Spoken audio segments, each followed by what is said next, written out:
Hi, my name is Mercy. Welcome to the channel. Today I want us to talk about this story that I read online. And it's a story about a lady who disappeared. She basically lives in Switzerland, and she got lost. I'm going to put it on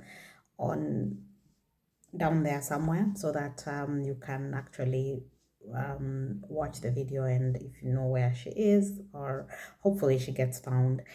So the story is actually that she got married to she's Kenyan, got married to a Swiss person, left the country, came to Switzerland, had a child with this man, and then after they had the child, they started having problems, and at some point they separated, and then there was shared custody, and there was some contention about it, and she did not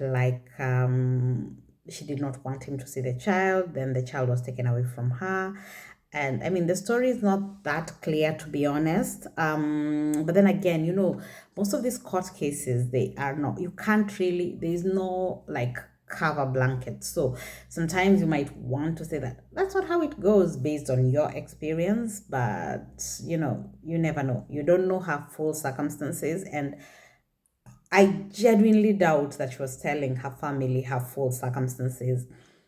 And so that's what I want us to talk about. I want us to talk about when people live in the diaspora and what they kind of share with their family compared to the reality.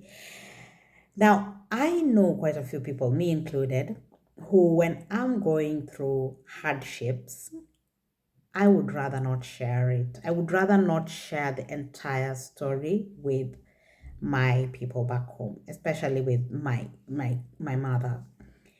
Part of my reason is I know she will worry, and I don't want her to worry. I don't want her to sit there thinking, "Oh shit, what is happening with my child?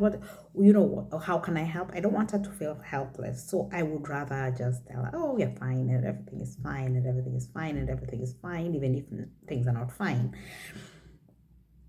However, I don't think that's a good thing. I genuinely think it's not good because I am really trying to break that habit. And I'm beginning to be more open to my mom, especially, and tell her like what's really going on. And when I'm going through hard stuff, I now actually feel confident enough to be able to tell her these things, but it was not the case. I never used to be like that. I never wanted to worry her, so I never used to tell her things.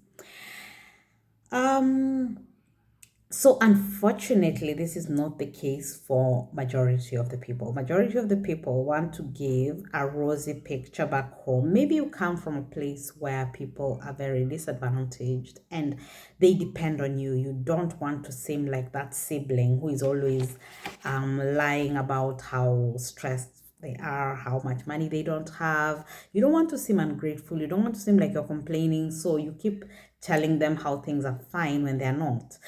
And when I was listening to like this lady's story particularly, and especially when the sister mentioned that they started having problems when she gave birth, I thought of the time when I was going through postnatal depression, and quite a few of the things that she said actually did fit into my situation of when I was going through postpartum. Um, and then a few did not. But the ones that did fit kind of made me feel like maybe she was going through that, and maybe that is what caused the breakdown of their marriage.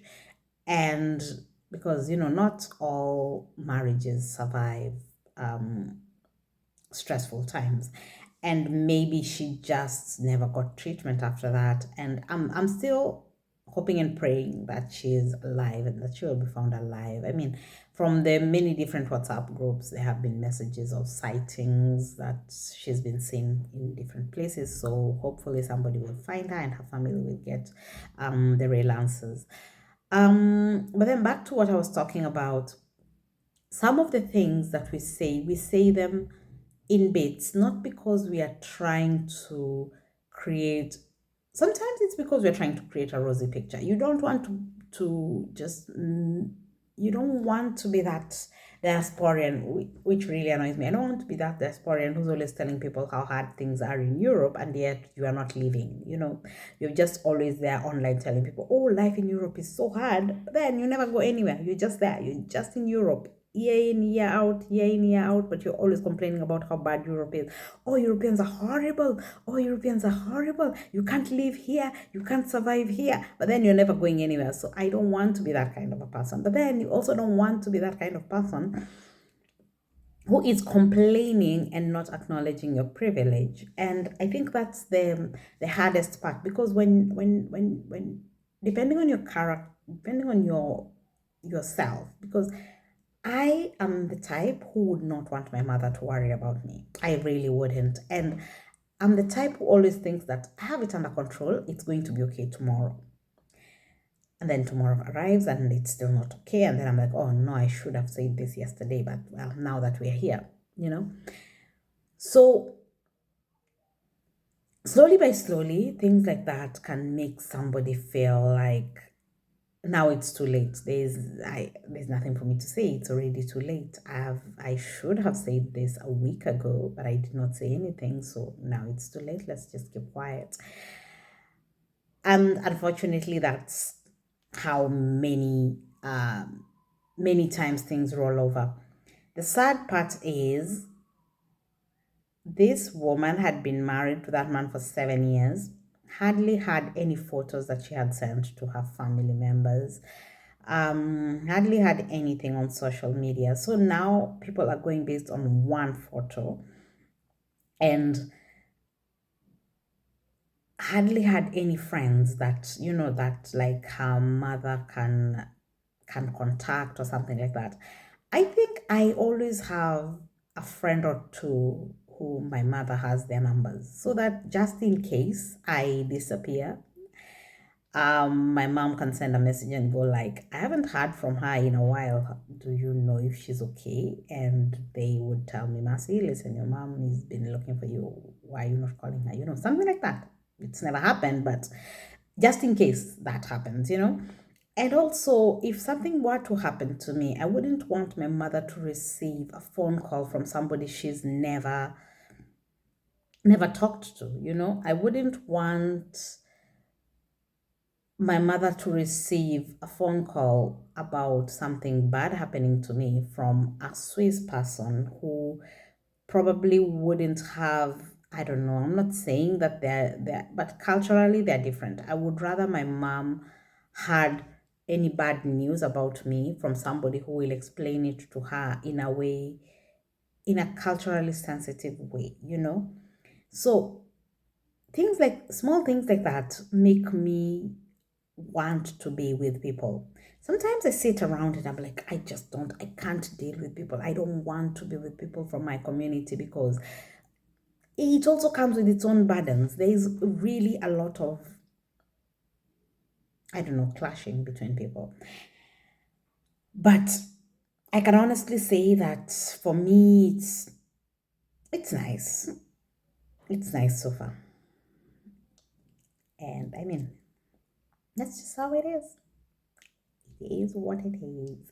Anyway, so this short video is just to say that if you're in the diaspora, you don't have to always say everything, but I have at least one person who you can trust that you tell your real situation. I know people who are here and they use a different name for other reasons, than their real names, but at least have somebody, like either somebody back home who knows the names you're using here, or somebody here who knows your real names back home. Because the other problem is sometimes the people back home are looking for Mercy, and over here I'm Rose.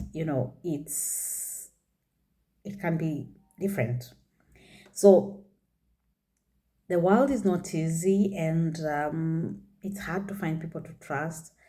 But especially if you have parents who are alive, and it can be really hard for a parent not knowing what happened to their child. So I just think this is one of those things that it brings me to think about such things. Think about how would my mother cope with not knowing what's going on in my life? How would my mother cope with not knowing where I am? It's a bit scary.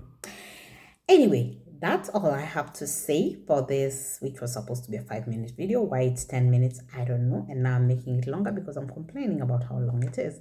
Anyway, I think you guys are all great, and I look forward to continuing to present for you. See you soon.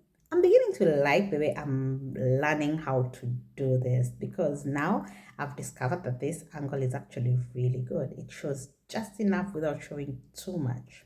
I think I'll keep this angle for a while, especially when I'm recording from home.